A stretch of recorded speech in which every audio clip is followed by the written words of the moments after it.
La Belle Vic avec l'association Vic Kiosque. Bonjour, je suis Fatima, je vous souhaite la bienvenue dans votre émission La Belle Vic. Je vous invite à découvrir Vic Fezensac en écoutant ses commerçants, artisans, entrepreneurs et acteurs du territoire. Ce sont nos ambassadeurs à l'accent chantant, Vicois de souche ou nouveaux arrivants, ils aiment Vic Fezensac. La liste est longue, nous leur avons tendu le micro pour qu'enfin vous puissiez les écouter. Bref, on vous propose une rencontre entre les acteurs de la ville et vous. Ma première rencontre est celle de Nicolas, propriétaire du bistrot d'en face, ou le BDF pour les habitués. Une rencontre placée sous le signe du rock'n'roll et des saveurs exotiques.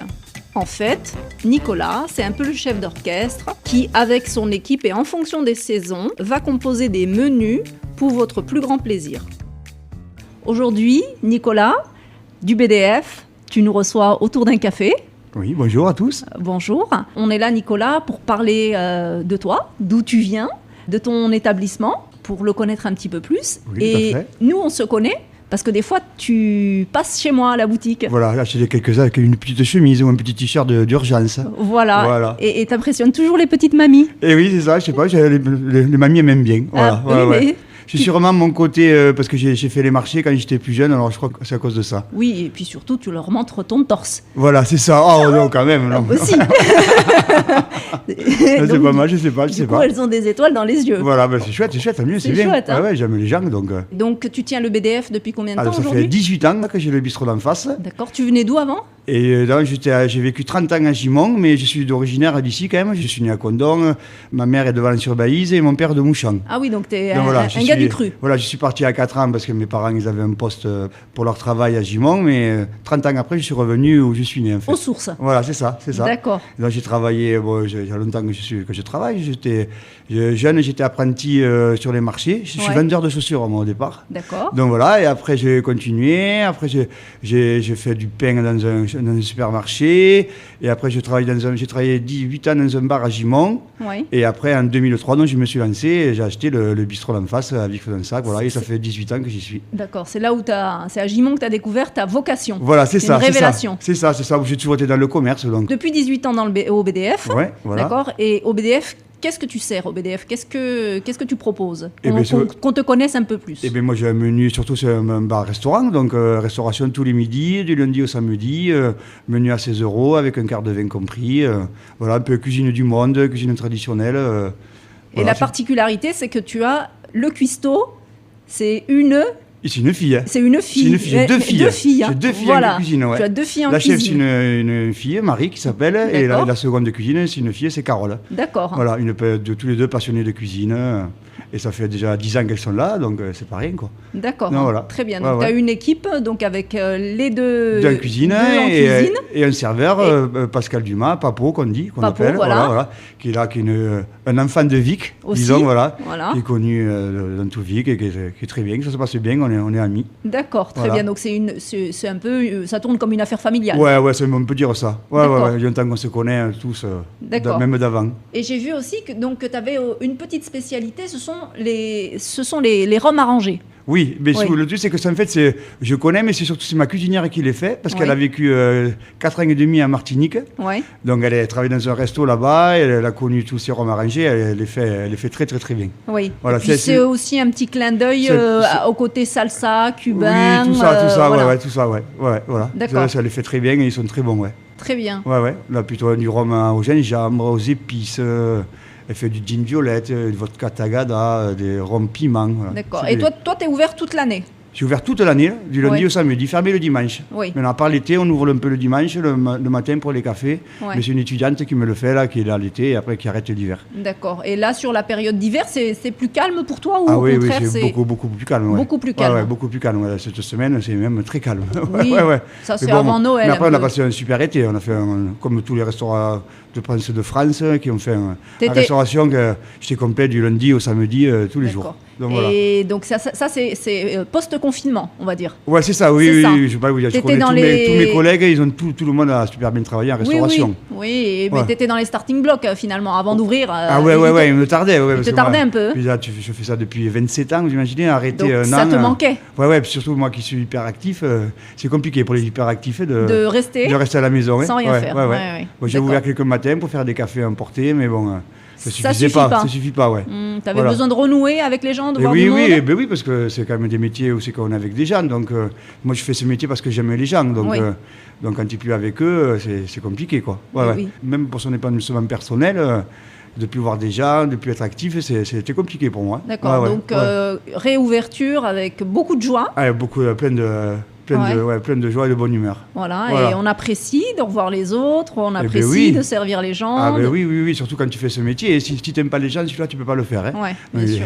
Celui-là, donc, Et on sent quelqu'un qui aime son métier, en tout cas. Oui, j'aime mon métier. Oui. Et toi, tu es un épicurien, tu es quelqu'un qui aime la bonne bouffe. Ah ouais, j'aime tout, j'aime bien manger, bien boire et le rock'n'roll, quoi. Voilà. C'est pour ça, c'est une barre un peu... J'ai une identité rock'n'roll ici, quoi. D'accord. Tu vois, le vendredi soir, on fait de belles soirées rock'n'roll des années 70-80, quoi. Voilà. Et des apéros aussi, j'ai vu que parfois tu faisais des apéros avec quelques musiciens. Voilà, oui, de temps en temps, c'est l'été, là, on a fait 3 concerts cet été, toujours rock, hein, c'est pas négociable, quoi. Dans la bonne humeur. Dans la joie et la bonne humeur, toujours. La joie et la bonne humeur. Voilà. Plus jeune, est-ce que tu imaginais faire ce métier ou est-ce que tu avais une idée de ce que tu voulais faire déjà ? J'étais sûr que j'allais être dans le commerce parce que je sais qu'aujourd'hui, maintenant, à mon âge, à 42 ans, je sais que j'étais fait pour ça. Oui. Et tu sais, quand on est petit, des fois, tu vois, les filles, on joue à la marchande, on dessine des vêtements, on fait ce genre de choses. Toi, qu'est-ce que tu faisais ? Moi, j'allais mon oncle faire les marchés et vendre des chaussures. Ouais. Donc, tu voulais pas être pompier ou astronaute ? Non, pas du tout. J'ai jamais pensé, non. Dans le commerce. Je sais que je baratinais, donc j'aimais être avec les gens et vendre quelque chose. T'aimes parler ? Ouais. Pas plus que ça, parler, mais être avec les gens, quoi. Ouais, c'est ce qui m'épanouissait personnellement, quoi. Voilà. T'es tourné vers les autres. Voilà, c'est ça. Voilà. D'accord, t'es quelqu'un d'ouvert sur les autres. Oui, c'est ça, ouais. D'accord. Et ta clientèle, qui vient au BDF ? Bon, là, le midi, surtout pour la restauration, c'est surtout des ouvriers. Mais par rapport à la cuisine qu'on fait, maintenant qui a un petit peu changé, cuisine du monde, Qu'est-ce que tu as changé en cuisine ? On a changé un peu la façon de... Moins cuisine traditionnelle, un peu plus cuisine du monde, un peu plus travaillée, un peu plus recherchée. Oui. Exemple aujourd'hui, qu'est-ce que tu avais au menu ? Par exemple, aujourd'hui, j'avais un poulet gersois avec une sauce mandarine wasabi, accompagnée d'un aspic de blette, je sais pas, avec des choux-fleurs, c'est sympa. Il y avait en dessert, il y avait un riz au lait à cardamone. Ah oui. Ouais, donc original. avec des épices, un peu ce mélange exotique. En entrée, il y avait un chou-fleur, des choux-fleurs gratinés aux épices avec au paprika ou au curry. Et moi, j'ai vu aussi que tu avais un beignet de chou-fleur. C'est le beignet chou-fleur. C'est le beignet de chou-fleur. C'était au paprika, et l'autre qui était au curry. D'accord, très bien. Oui. Donc c'est plus travaillé ? Plus travaillé. On fait des fois on fait de la cuisine thaï, des fois on fait de la cuisine libanaise. Et là, depuis que tu as changé, du coup, tu as une clientèle différente ? Différente, des bureaux, des banques. Et puis je mets une clientèle après les réseaux sociaux, donc comme je mets le menu tous les jours sur Facebook, donc ça a attiré les clientèles, ça a plu. Tu les appâtes ? Ouais, on fait tout pour qu'ils viennent, bien sûr. Oui. Et donc, d'accord, donc tu es sur les réseaux sociaux. Je trouve que j'ai changé de clientèle. Il y a toujours ces ouvriers, mais il y a quand même c'est recherché, il y a une présentation sur assiette. Je trouve que après 18 ans, on commence à bien manger au bistrot en face. Très bien. D'accord, donc là, l'expérience de 18 ans, met à table davantage de gens. Il y avait une identité par rapport au bistrot, par rapport à moi et à la musique rock'n'roll. Et moi, je trouve que maintenant, au bout de 18 ans, il y a aussi une identité culinaire. En tout cas, tu en parles avec passion. On sent la passion en toi, on sent les choses qui t'animent. Et on sent qu'effectivement, tu as envie que les gens viennent et prennent du plaisir. En principe, je dégage ça. Et donc, peut-être, ça marche comme ça. Ce que tu dégages font les clients aussi. Et on attire les clients. Ça. En principe, ils se sentent bien avec moi, quoi. Nico, le bistrot d'en face, le BDF, ça existe depuis combien de temps et tu l'as repris, ça s'appelait déjà comme ça. Raconte-nous tout. Alors, ça fait 35 ans déjà que c'est un bar-restaurant ici. Avant, dans ce bar, c'était un chiffonnier qui existait, il s'appelait Armand Palacin. Et donc, c'est Sylvie Payas qui a créé ce bar avec Christian, son mari, petit, qui a fait un chiffonnier, un bar, et ça a été repris, et maintenant ça fait 35 ans que c'est un bar-restaurant. Et donc ça s'appelle le bistrot d'en face, parce qu'avant ça s'appelait le kiosque, ce bar, et c'est Philippe et Véro, Lodon, qui l'ont changé de nom. Donc il y a 20 ans maintenant, qui s'appelle le bistrot d'en face. Il s'appelle le bistrot d'en face parce qu'il y a 5 bars à Vic et tous les 4 autres ils sont en face le bistrot d'en face. C'est pour ça que le bistrot d'en face s'appelle le bistrot d'en face. D'accord. Il est en face de tous les autres. Et en face de tous les autres. Voilà. D'accord. C'est le seul qui est de l'autre côté de la rue. T'es le seul rive gauche en fait. Voilà, c'est ça, c'est exactement ça. D'accord, très bien. Voilà. Merci pour ces précisions, Nicolas. Nicolas, tu nous disais que tu faisais quelques animations rock. Oui. Donc passionné de rock, certainement. Oui, éduqué à mon âge, à 49 ans, j'ai été éduqué au rock'n'roll. Biberonné au rock'n'roll, quoi. Oui, tout à fait, oui. D'accord. J'étais pas loin de Gimont, à une boîte qui s'appelait Le Pied, qui était 100% rock'n'roll, et depuis 18 ans, il n'y avait que du rock'n'roll, quoi. C'était pas négociable. Et quelles sont tes références musicales, alors? Les Rolling Stones, les Stones... les Smashing, U2, Muse, enfin on écoute du vieux rock'n'roll. Vieux rock'n'roll. Rolling Stone, petit coin, voilà. Merci de nous avoir reçus, Nico. Avec grand plaisir. Voilà, et je te dis peut-être à très bientôt. À très vite. C'est la fin de notre rencontre.